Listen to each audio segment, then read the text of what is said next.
የአሲምባ ፍቅር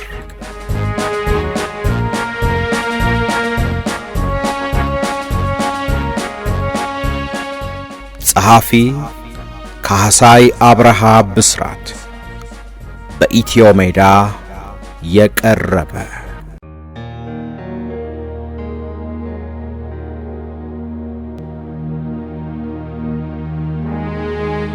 ክፍል 17 የበጌ ምድር ጉዞ።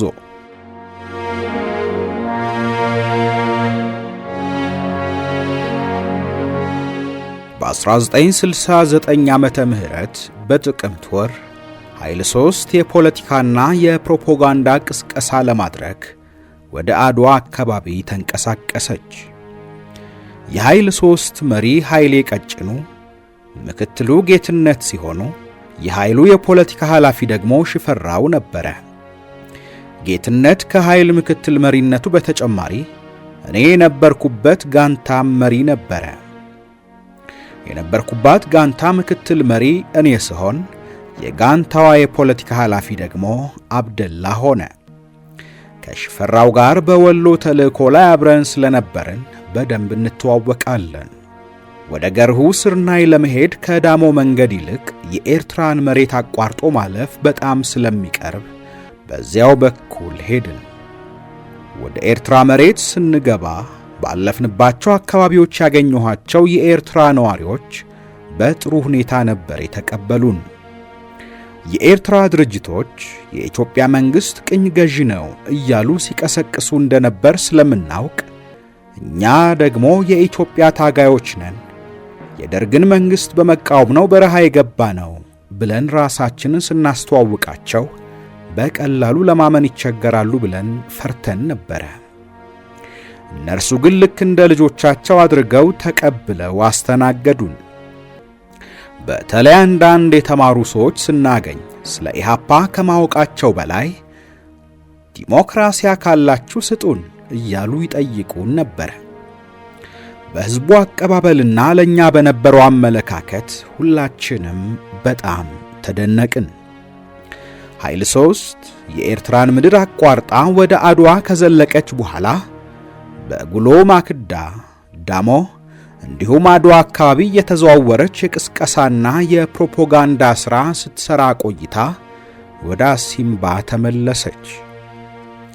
በ1969 ዓመተ ምህረት በጥር ወር ከአድዋ እንደተመለስን ወደ በጌ ምድር እንደምንሄድ ተነገረን። የምንሄድበት ምክንያት በጌ ምድር ላይ ለሚገኘው ሰራዊታችን መትረየስ ለማድረስና እዚያ የሚገኘውን የሰራዊቱን ኃይል ለተወሰነ ጊዜ እንዲጠናከር ለማድረግ ነበረ። ወደ ጎንደር ስንሄድ በኃይሏ ውስጥ ከነበርነው ጎንጂን የማያስታውስ ማንም የለም። ጎንጂ በጣም ተግባቢ፣ ተጫዋችና በክፉም ሆነ በደግ ጊዜ የሆነ ገጠመኝ እያነሳ የሚያስቀንና የሚያዝናናን ተወዳጅ ጓድ ነበረ። ከጎንጂ ሌላ የማስታውሳቸው አሰፋ ባዩ፣ ጀማል ስዩም፣ መኩሪያ ከበደ አሊና ሌሎችም በወታደራዊውም ሆነ በፖለቲካው ጥሩ ልምድና ብስለት ነበራቸው። ወደ ጎንደር የምንሄድበት አቅጣጫ የተከዜን ወንዝና በረሃውን አቋርጠን እንደሚሆን አውቀናል። እንትጮ ላይ ትልቅ የወያኔ ጦር ሰፈር እንዳለ ስለሚታወቅ ልዩ ጥንቃቄ ማድረግም ይጠበቅብን ነበረ። በእኛ ድርጅት በኩል በአካባቢው ምንም አይነት የፖለቲካ ሥራ አልተሰራበትም። ብዙም እንቅስቃሴ ለማድረግ ዕቅድ የለንም። ኃይሏ የታዘዘችው በተከዜ በረሃ አቋርጣ ወደ ጎንደር እንድታልፍ ብቻ ነበረ። የተከዜ ተፋሰስ 600 ኪሎ ሜትር ርዝመት አለው። አብዛኛውን የኤርትራን ምዕራባዊ ወሰን የሚያሰምር በጥልቀቱ ከአፍሪካ አንደኛ የሆነ የወንዝ ሸለቆ ያለበትና በረሃ ነው። ይህ ጥልቀቱ በአንዳንድ ቦታዎች ላይ እስከ 2000 ሜትር ይደርሳል።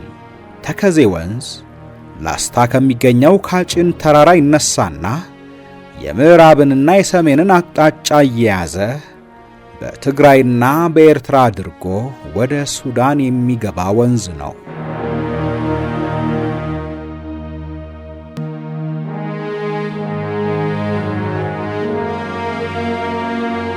የተከዜ በረሃ የራሱ የሆነ የጦርነት ታሪክም ያለው በረሃ ነው። በ1929 ዓመተ ምህረት የካቲት በሁለተኛው የጣሊያንና የኢትዮጵያ ጦርነት ወቅት በሺዎች የሚቆጠሩ አርበኞች መሸሸጊያ ነበረ።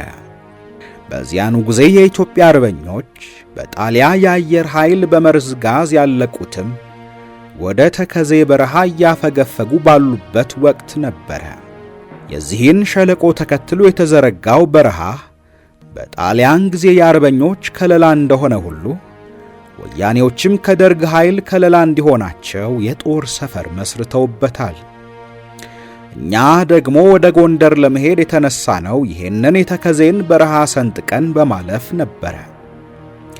በተከዜ በረሃና በአካባቢው ያሉ ነዋሪዎች በወያኔ ሰራዊት ስር በመሆናቸው ስለኛ የሚኖራቸው አመለካከት የተዛባ መሆኑ የታወቀ ነው።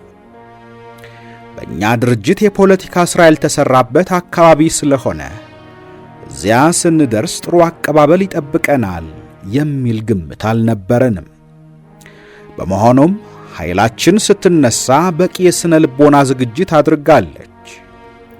በዚህ ምክንያት ወደ ተከዜ ስንጠጋ እኔ ትግርኛ ተናጋሪ ስለሆንኩኝ የኃይሏን ምክትል መሪ የጌትነትን ሬዲዮ እንዲይዘው ተደረገ። ሬዲዮ ይዤ በትግርኛ ስነጋገር የአካባቢው ልጆች ሰምተው አብዩ ኩርኩር አብዩ ኩርኩር ትልቁ የአማራ ውሻ እያሉ እየሳቁብኝ ይከተሉኝ ጀመረ። ነገሩ በጣም የሚያበሳጭ ቢሆንም ዓላማችንን ብቻ በማሰብ ልጆቹ ቢቀበሉም ባይቀበሉም በትግርኛ እውነቱን ለማስተማር እየሞከርኩኝ እንደምንም በትዕግስት አለፍኳቸው። መንገዳችንን ቀጥለን ወርኢ በረሃ ገባን። የወርኢ በረሃ በትግራይ ውስጥ የሚገኘው ትልቁ በረሃ ነው። ከትግራይ 3 አውራጃዎች ማለትም ከአጋሜ፣ ከአድዋና ከተንቤን አውራጃዎች አቋርጠው የሚወጡ ወንዞች የሚገናኙበትና ወደ ተከዜ የሚገቡበት ቦታ ነው። በረሃውን እያቋረጥን ስንሄድ አንድ የወያኔ ኃይል እየተከተለን እንደሆነ አወቅን። አካባቢው እነሱ የሚንቀሳቀሱበት ቦታ በመሆኑ መምጣታችንን ሰምተው እንቅስቃሴያችንን እየተከታተሉ ነበረ። እነርሱ ስለኛ ሊያገኙ የማይችሉት መረጃ ቢኖር ለምን ዓላማ እንደመጣን ማወቅ ብቻ ነው። የወያኔ ኃይል እንደምትከታተለን ስለተረዳን በተቻለ መጠን ከበስተጀርባ ያሉ ጓዶች ኮቴያችንን እያጠፉ ዳናችንን በማሳሳት በተለያየ አቅጣጫ የሄድን እንዲመስል ለማድረግ ሞክረናል። ከወያኔዎች ኃይል ጋር አንዳንዴ ፊትና ኋላ፣ አንዳንዴ ደግሞ ግራና ቀኝ እየሆንን መንገዳችንን ቀጠልን። ወደ ተከዜ በረሃ ገብተን የምናቋርጥበትን አቅጣጫ እንዳያውቁ የበስተግራውን አቅጣጫ የምንይዝ አስመስለን በቀኝ በኩል አቋርጠን ለማለፍ ነበር የፈለግነው። እንደዚያ በድብብቆሽና በጥንቃቄ ተጉዘን ወደ አመሻሹ ላይ ተንቤን አውራጃ ውስጥ በምትገኝ ወርቃምባ በምትባል ትንሽ መንደር በኩል ብቅ ስንል ትከታተለን ከነበረችው የወያኔ ኃይል ጋር ፊት ለፊት ተገናኘን። ማነ ቁም እየተባባልን ተፋጠጥን። ሁለታችንም ማንነታችንን ለማረጋገጥ ስለፈለግን ሁለት ሰዎች እንድንልክ ተስማምተን ሰዎቹ ቁልቁለት ላይ ወርደው አንዱ የሌላው ማንነት አረጋገጠ። በኋላ የምንጓዝበትን አቅጣጫ ለይተን ስምምነት ተደረገና ፍጥጫው በሰላም ተፈታ። በዚህ መሃል አንዳንድ የፖለቲካ አቋሞቻችን ላይ ውይይት ብናደርግስ የሚል ሐሳብ መጣ። ሐሳቡ ከማን እንደመነጨ አላስታውስም እንጂ የሁለታችንም ወገን በሐሳቡ ተስማማ። ከሁለታችንም ጋንታዎች ሁለት ሰዎች ዋርድያ እንዲቆሙ ተደረገ። እንደ አጋጣሚ ውይይቱ የተካሄደበት እኔ የነበርኩበት ጋንታ የሰፈረችበት ቦታ ስለነበረ የኛን ጋንታ ዋርድያ የምቆጣጠረው እኔ ነበርኩኝ።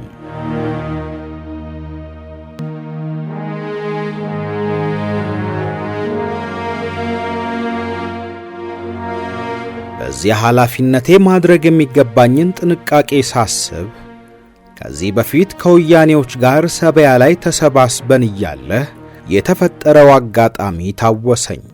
ልክ እንዳሁኑ ከእነርሱም ከኛ አንድ አባል ለዋርድያነት ተመድቦ ሁለት እየሆኑ ነበር ዘብ የሚቆሙት።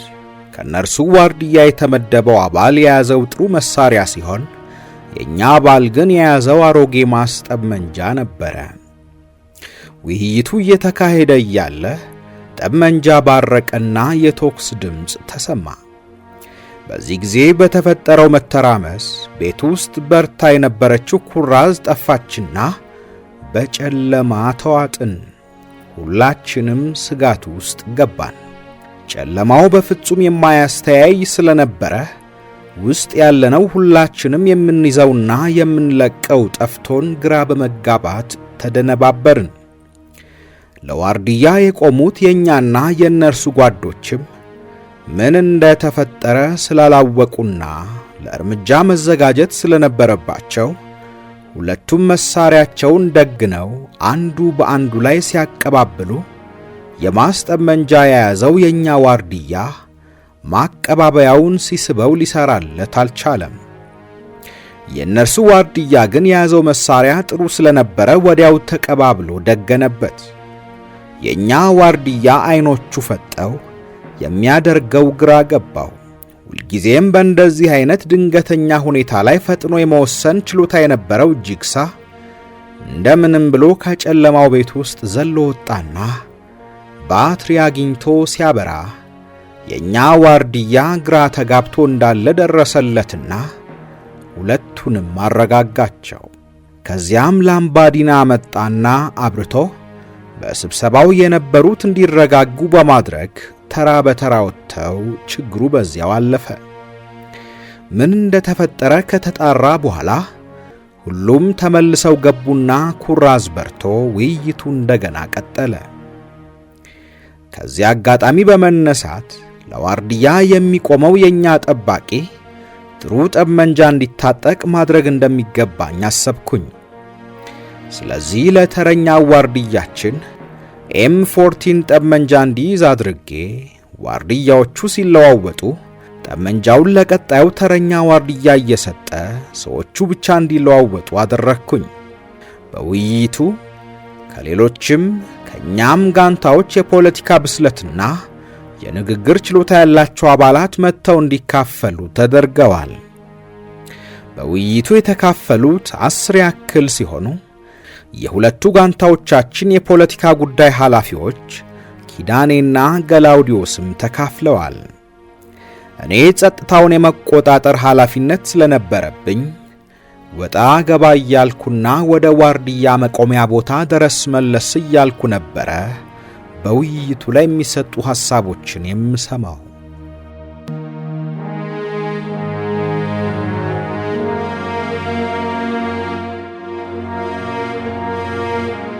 በሁለቱም ወገን ብስለት ያላቸው አባላት ስለተካፈሉ የራሳቸውን ትንታኔዎች ሰጥተውበታል።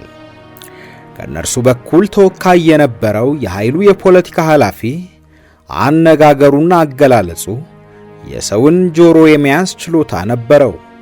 ሰውየው ነገር የማይደጋግም ከተነሳበት ነጥብ የማይወጣና በረጋ መንፈስ ሐሳቡን መግለጽ የሚችል መሆኑን ስመለከት ወያኔዎችም እንደዚህ አይነት በሳል ፖለቲከኛ የነበራቸው መሆኑ አስገርሞኝ ነበር። የዚያ የፖለቲካ ኮሚሳር አነጋገርና ሐሳቡን ያቀረበበት መንገድ ከዚያ በፊት ከወያኔ ካድሬዎች ከማውቀው አቀራረብ የተለየ ነበር። ኮሚሳሩ ሲያስረዳ ደርግ በዚያን ጊዜ አውጥቶ የነበረውን የመሬት ላራሹ አዋጅ ገበሬውን ለጊዜውም ቢሆን የሚያማልልና የደርግንም ማንነት የሚሸፍን ጭምብል ስለሆነ ሕዝቡን በደርግ ላይ ለማነሳሳት የብሔር ጥያቄን ማስቀደም ጠቃሚ እንደሆነ ገለጸ። የብሔር ጥያቄን በማስቀደም የትግራይን ሕዝብ ከዳር እስከ ዳር ማነሳሳት እንደሚቻልና ይሄም በወቅቱ ከነበረው የሀገሪቱ ተጨባጭ ሁኔታ በመነሳት ትግሉን ለማጠናከር በጣም የሚጠቅም ወሳኝ የታክቲክ ጥያቄ እንደሆነ አስረዳ። ይሁን እንጂ አለ ኮሚሳሩ፣ አሁን ባለንበት ሁኔታ የብሔር ጥያቄን ማስቀደም እጅግ ቢጠቅምም መሰረታዊውን ዋናውን ጥያቄ ግን የመደብ ጥያቄ ነው። የብሔር ጥያቄ በታክቲክ ደረጃ የተነሳ ጥያቄ ነው። በድርጅታችን ስትራቴጂ ዋናውና መሰረታዊ ጥያቄ አሁንም የመደብ ጥያቄ ነው አለ። እኔ ከወያኔ አባላት ጋር በተለያየ ጊዜ መገናኘት እድል ስለነበረኝ ያንዳንዶቹን ለመደብ ትግል ምንም ያክል ቦታ ያለመስጠት አይቻለሁ። ይህ አዲስ የሰማሁት መከራከሪያ ነጥብም እውነት ቢሆን ኖሮ በተግባር ሊታይ የሚችል ፍንጭ እንኳ ማየት ነበረብን እያልኩኝ ከራሴ ጋር እነጋገራለሁ። ወይንም ደግሞ ኮሚሳሩ ያነሳው ሐሳብ የሱና የአንዳንድ አመራሮች ሐሳብ ሆኖ በሌሎች ገና ተቀባይነት ያላገኘና በተግባር ያልሰሩበት አቋም ሊሆን እንደሚችል ገምቻለሁ። ሰውየው ንግግሩን በመቀጠል የኛ ድርጅት አቋም ይሄ መሆኑን እናንተም ታውቃላችሁ። ስለዚህ እኛን ጠባቦች በማስመሰል የብሔር ጥያቄ በመደብ ትግል ውስጥ የሚፈታ ነው እያላችሁ ሕዝቡን እያወናበዳችሁ አትከፋፍሉብን ብሎ ማሳሰቢያ ሰጠ። ሁሉንም ያስማማው ነገር ለውይይት መቀመጥና ለመነጋገር መቻል መልካምና ጠቃሚ የፖለቲካ ባህል ጅምር መሆኑ ነበረ። ውይይቱ በጥሩ መግባባት ተካሂዶ ተመሳሳይ የውይይት መድረክ እየተፈጠረ በየጊዜው ቢካሄድ የሚደገፍ እንደሆነ ስምምነት ላይ ተደርሶ ስብሰባው አበቃና የሁለታችንም ኃይሎች በየፊናችን ለመሄድ ተለያየን። የጎንደር ጉዟችንን ቀጥለን ወደ ተከዜ ጫፍ የሚወስደውን አቅጣጫ ይዘን በተከዜ በረሃ አፋፍ ላይ የምትገኝ አምባራ የምትባል መንደር ተቃረብን።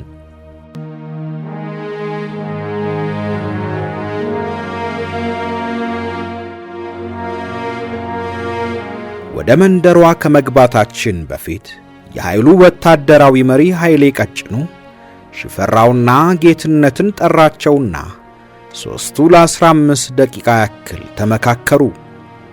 በምክክራቸው መሠረት በኃይሏ ውስጥ ያሉት 3 ጋንታዎች የሚገቡበትን ዕቅድ ነገሩን።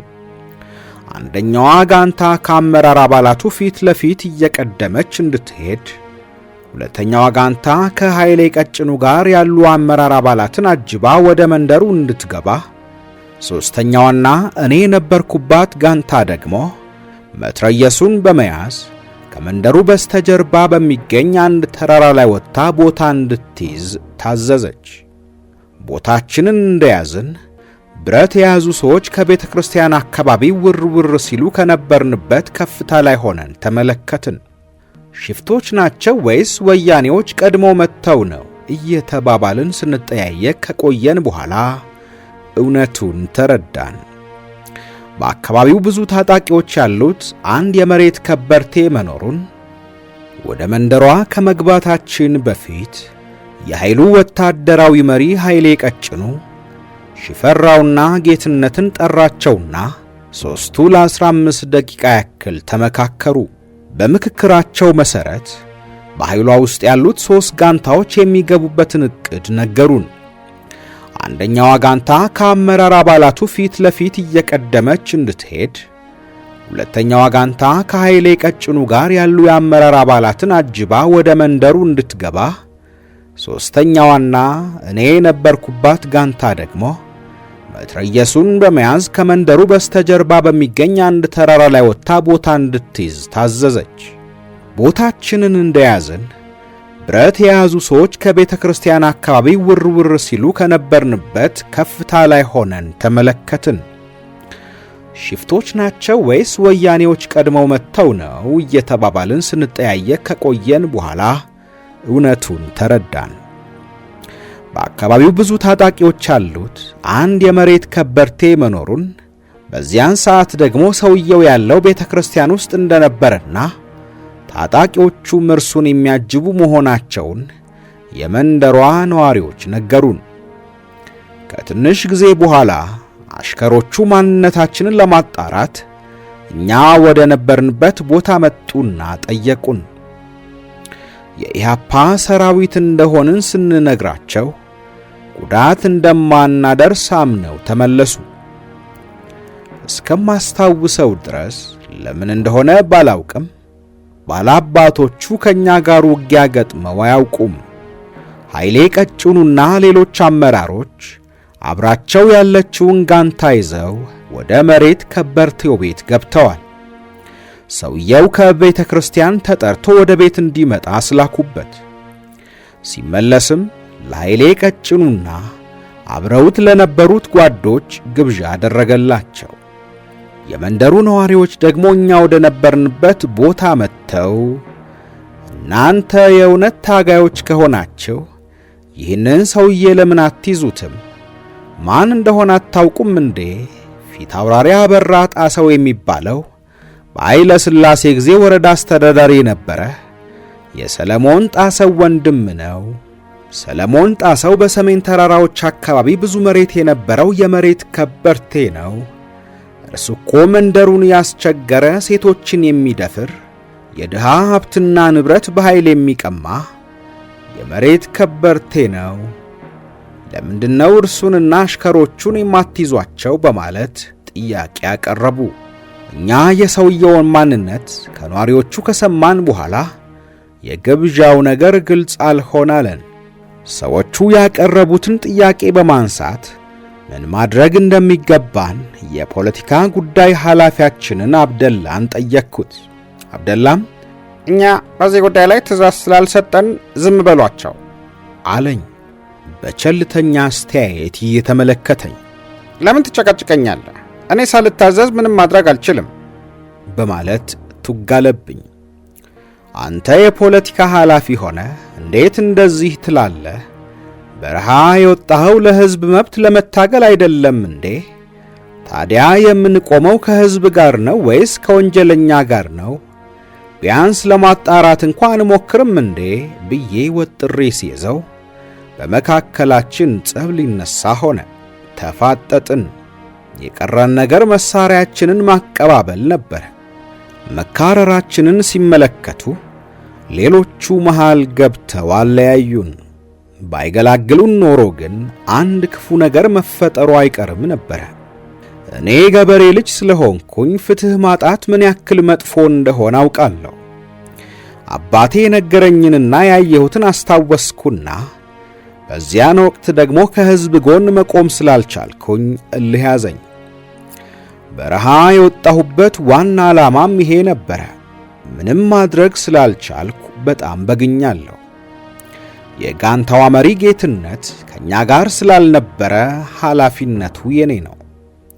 መወሰን የሚችለው ግን የጋንታዋ የፖለቲካ ኃላፊ ስለሆነ የእርሱ ምላሽ ደግሞ የግዴለሽነትና ከዓላማችን የሚያርቀን ሆኖ ስለታየኝ አልተዋጠልኝም።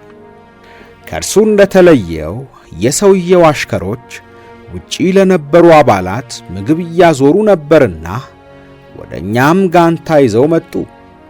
ምናልባት ያመጡት ምግብ ከመንደሩ ነዋሪ በማስገደድ የተሰበሰበ ሊሆን ይችላል ብዬ ስላሰብኩኝ አሽከሮቹን አመናጭቄ ካመጡት ምግብ ጋር እንዲመለሱ አደረኳቸው።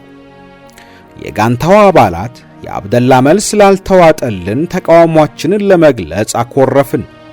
የሰውየው አሽከሮች ያመጡልንን ምግብ አንበላም ብለን መመለሳችንን የመንደሩ ነዋሪዎች ሲያውቁ በአቋማችን ተደስተው በገዛ ፈቃዳቸው ከየቤቱ ምግብ አሰባስበው ይዘውልን መጡ። ምግቡን ስንበላ ሁሉ አብደላን በነገር እያበሸቅን ሕዝባዊ ድጋፍና የግፈኞች ድጋፍ እንደ ዶሮ ወጥና እንደ ሽሮ የጣዕም ልዩነት አላቸው እንባባል ነበረ። እርሱ ግን አንገቱን ቀና ሳያደርግ ዝም ብሎ ነበር የሚበላው። ምናልባትም በሠራው ሥራ ተጸጽቶ ይሆናል ብዬ አሰብኩኝ። አምባራን ለቀን ስንወጣ ያለፍነው ባበራ ጣሰው ደጅ ስለነበረ እያንዳንዳችንን እየጨበጠ ደህና ሁኑ፣ አይዟችሁ እያለ ተሰናበተን።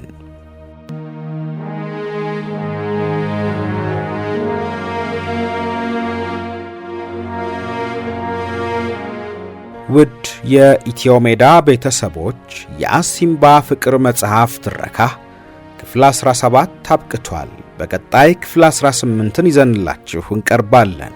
ውድ ቤተሰቦቻችን ቻናላችንን ሰብስክራይብ፣ ላይክ፣ ሼር እንድታደርጉ ሐሳብ አስተያየቶቻችሁንም እንድታጋሩን በአክብሮት እንጠይቃለን።